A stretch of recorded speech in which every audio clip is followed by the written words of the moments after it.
हाँ तो भैया एनटीपीसी का फॉर्म डाल दिया है, पढ़ाई भी बहुत अच्छी चल रही है और पूरी उम्मीद है कि अब की बार एनटीपीसी 12th लेवल के अंदर हमारा सिलेक्शन हो जाना है। बट कई बार पढ़ते पढ़ते एक छोटी सी क्यूरियोसिटी दिमाग में आ जाती है कि भैया कौन सी पोस्ट मिलेगी, जो पोस्ट मिलेगी उसमें काम क्या करना पड़ेगा, सैलरी कैसी मिलेगी, पोस्टिंग कहाँ पर हो सकती है, किस तरीके का वो जो जॉब मिलेगी जहाँ पे पोस्टिंग होगी, उसके फायदे तो बहुत ही सारे हैं भाई, गवर्नमेंट जॉब है, शादी होगी, दहेज मिलेगा, सुंदर सी बहू मिल जाएगी।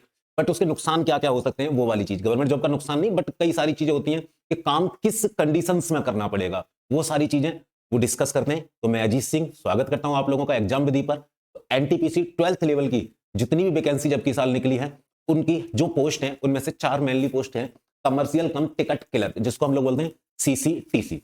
अगला जो पोस्ट है इसके अंदर वो है जूनियर अकाउंटेंट क्लर्क कम टाइपिस्ट। तीसरा जो पोस्ट है वो है जूनियर क्लर्क कम टाइपिस्ट और चौथा जो पोस्ट है वो है ट्रेन क्लर्क का। तो इन चारों पोस्ट का एक एक करके हम लोग करने वाले हैं एनालिसिस कि भैया सैलरी कितनी मिलनी है, पोस्टिंग कहां पर होनी है और इसके क्या प्रोस हैं क्या कॉन्स हैं और भैया क्या हमको काम करना पड़ेगा। तो चलते हैं, पहला पोस्ट जो अपन लोग का वो है कमर्शियल कम टिकट क्लर्क, जिसको सीसीटीसी बोलते हैं।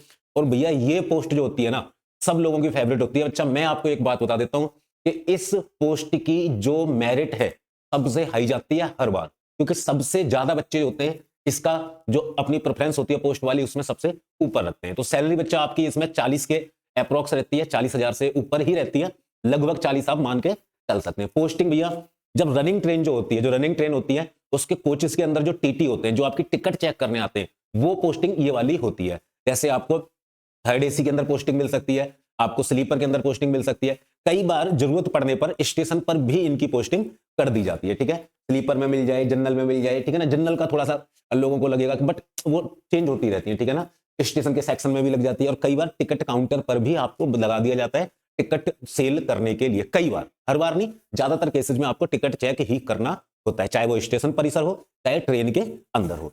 आपका वर्क मैंने बता दिया, टिकट चेकिंग का काम आप लोगों का होना है। भैया देखो गवर्नमेंट जॉब है, रेस्पेक्ट तो मिलनी है और थोड़ी सी पावर वाला फील भी आता है वहां पे, और सीधी सी बात है पैसा इसके अंदर काफी अच्छा आप लोगों को मिल जाता है 12th बेस पे। अब बात करें कि अगर इस जॉब में, एक बात है ना कि आपको 12th लेवल पे जॉब मिल गई, अब कई सारे बच्चे ऐसे होते हैं सर 12th लेवल की जॉब मिल गई है, अब अपन लोग को आगे भी तैयारी करना है, यूपीएससी वगैरह देंगे, ग्रेजुएशन लेवल की जॉब की तैयारी करेंगे, तो वो सारे काम आप इस जॉब में नहीं कर सकते। क्यों? क्योंकि भैया इस जॉब में डे की शिफ्ट भी मिलती है, नाइट की शिफ्ट भी मिलती है, ट्रैवलिंग वाला जॉब ये बहुत ज्यादा हो जाता है, ठीक है ना। ट्रैवलिंग वाली जॉब में आप आगे ग्रोथ के लिए पढ़ाई नहीं कर सकते हो। तो ये इसका आप बोल सकते हो एक छोटा सा, इसका एक मतलब कि एक नेगेटिव पॉइंट आप इस जॉब का बोल सकते हो, बहुत छोटा सा, ठीक है ना। चलिए, ये हमारा एनटीपीसी बैच है उत्कर्ष प्रो। अगर आप परचेज करना चाहें एनटीपीसी के लिए तो आप हमारे एग्जाम विधि ऐप पे जाके इस बैच को परचेज कर सकते हैं। 100 दिन का टारगेट लेके अपन इस बैच को चला रहे हैं, 199 रुपए इसका प्राइस है। 100 दिन के टारगेट के अंदर आपको डेली टारगेट दिए जाते हैं बच्चा, एक सब्जेक्ट के कि हम डेली क्या पढ़ने वाले हैं, किस तरीके से पढ़ने वाले हैं, और आपको हर सब्जेक्ट की पीडीएफ मिलती है। क्लास दोनों फॉर्मेट में आपको मिल रही है बेटे, लाइव में भी और आपको रिकॉर्डेड में भी मिल रही है, ठीक है ना। आप लोगों को हर सब्जेक्ट के हैंड रिटन नोट्स भी मिल रहे हैं, आपको डेली डीपीपी दिया जा रही है हर एक सब्जेक्ट से रिलेटेड, ठीक है। तो अगर आप चाहते हैं एनटीपीसी की तैयारी करना तो आप हमारे इस बैच से जुड़ सकते हैं, जिसका नाम है आरआरबी एनटीपीसी उत्कर्ष प्रो बैच 2024-25। तो चलते हैं अगली पोस्ट की तरफ। अगली पोस्ट जो बेटा, अगली पोस्ट है हमारी जूनियर अकाउंटेंट क्लर्क कम टाइपिस्ट की। तो देखो आप पोस्ट का नाम से ही थोड़ा बहुत आइडिया आप लोगों को लग गया होगा, इसकी सैलरी थोड़ी सी कंपेयर टू लास्ट पोस्ट कम रहती है। इसकी 35 to 40K के बीच में इसकी सैलरी रहती है।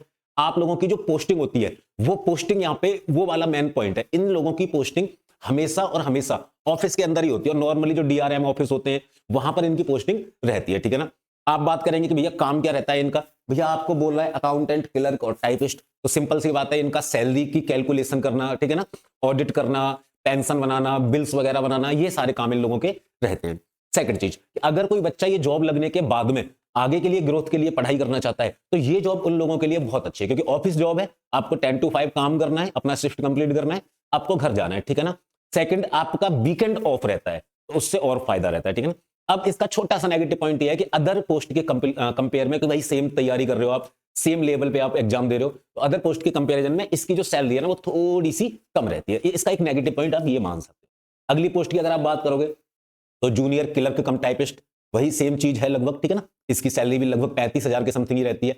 जो रेलवे स्टेशन होते हैं ना, रेलवे कोई भी डिपार्टमेंट रेलवे का, आप रेलवे के अंदर भी डिपार्टमेंट होते हैं बच्चा, रेलवे के अंदर डिपार्टमेंट भाई प्रोडक्शन डिपार्टमेंट अलग होगा, ठीक है ना, मेंटेनेंस डिपार्टमेंट अलग होगा, हर अलग अलग डिपार्टमेंट होते हैं, ठीक है ना। तो किसी भी डिपार्टमेंट में जहां पर भी उनको क्लर्क टाइप के बंदे की या उस कंप्यूटर पे टाइपिंग करने वाले बंदे की जरूरत होगी, वहां आपकी पोस्टिंग यहां से हो जाएगी, ठीक है ना। काम वही हो गया, जैसे आप प्रोडक्शन यूनिट में हो तो आपको डाटा मेंटेन करना है, ठीक है ना। आपको अगर मेंटेनेंस डिपार्टमेंट में हो तो आपको मेंटेनेंस के रिकॉर्ड रखने के, कौन सा जो बोगी है वो कब मेंटेनेंस होकर गई है, कौन सा इंजन निकल, सारी चीजें किस तरीके से प्रोडक्शन हो रहा है, वो डाटा मेंटेन करना आपको होता है। सेम फायदे हैं इसके जो लास्ट वाली पोस्ट के मैंने बताए थे आप लोगों को। आपकी डे जॉब होती है, आराम से, कुछ नहीं है, टाइम टू टाइम आपको 10 से 5 की जॉब रहनी है, और सिंपल सी बात है वीकेंड आपको यहाँ पे ऑफ मिल जाता है। तो आप आगे के लिए अगर पढ़ाई करना चाहते हो तो ये पोस्ट प्रेफरेंस आपके लिए सबसे बेस्ट रहने वाली है, ठीक है ना। अगर आप बात करेंगे कि भैया इसका कोई नेगेटिव पॉइंट है, नेगेटिव पॉइंट बच्चा भैया कि भाई आप सेम क्वालिफिकेशन पे सेम एग्जाम देने के बाद में अगर आपको ये पोस्ट मिल रही है तो भैया सैलरी इसमें थोड़ी सी कम है, बट टाइम भी तो इसमें कम ले रहे हैं आपसे, मेहनत भी कम आपसे करा रहे हैं, ठीक है। अगली पोस्ट जो है यहाँ पे वो है ट्रेन क्लर्क की, ठीक है ना। कैसी है? ट्रेन क्लर्क की जॉब है, ठीक है ना। इसमें सैलरी लगभग 35,000 है, ठीक है। और भैया सीधी सी बात है, रेलवे के किसी भी डिपार्टमेंट के अंदर आपकी पोस्टिंग हो सकती है, ठीक है। Rack management of good train, मैं आपको बताता हूं ट्रेन क्लर्क का एक्चुअल में काम क्या होता है। ट्रेन क्लर्क का एक्चुअल में काम क्या होता है? आप लोग जैसे मान लीजिए कोई मालगाड़ी है, मालगाड़ी को किसी खदान से कोयला लेके आना है, ठीक है ना, या मान लीजिए कोई मालगाड़ी है, कोई भी सामान लेके कहीं पर गई है, किसी जो हब होते हैं वहां पर गई है, तो ये कौन डिसाइड करेगा कि यहां से गाड़ी कब चलनी चाहिए, किसमें क्या सामान भरा हुआ है, गाड़ी कब, समझ रहे हो कि भाई माल फुल हो गया गाड़ी में, ये सब जो काम होता है ना, ये जो सब काम होता है ये ट्रेन क्लर्क का काम होता है। कहीं पे गाड़ी को अनलोड करना है तो उसका सारा का सारा जो बायोडाटा है, सारा का सारा डाटा मेंटेनेंस जो भी है, वो सारा काम किसका होता है? ट्रेन क्लर्क का होता है। कहीं लोडिंग होनी है वो ट्रेन क्लर्क का काम है, अनलोडिंग होनी है वो भी ट्रेन क्लर्क का काम होता है। वो खुद नहीं करता, वो बस उस पर नजर रखता है, वो उसको मैनेज करता है, वो सारा मैनेजमेंट जो होता है वो ट्रेन क्लर्क संभालता है, ठीक है ना। वही चीज है, ट्रेवलिंग की जॉब नहीं है ये, ट्रेन क्लर्क समझ के आप उससे रिलेट मत कर देना, जो आपके गुड्स गार्ड होते हैं उनसे रिलेट मत कर देना, ये ट्रेवलिंग वाली जॉब नहीं है। ये आपको किसी भी हब पे मिलती है। हब मतलब कि हर 100-200 किलोमीटर के एरिया में एक हब बना हुआ होता है जहां पे सामान अनलोड होता है, या फिर पोस्टिंग वहां मिलती है जहां पे सामान लोड होता है, ठीक है ना।